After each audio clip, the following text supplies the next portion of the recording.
I'm Heather with WTI. Recently, the whole family got new bikes with a little power to them, and little brother was feeling a little left out. So, Razor to the rescue. This little Razor scooter is built very solidly.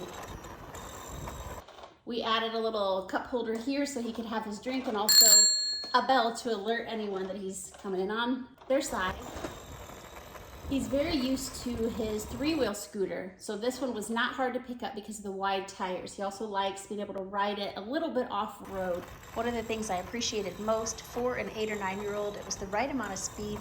It goes up to 11 miles per hour, which I felt was very safe to allow him to keep up and have a little extra speed without a whole lot of danger being involved. And the fact that he's going to share it with his friends, I felt like it was a little bit safer having a lower speed like this. It's a great next step for him at this age.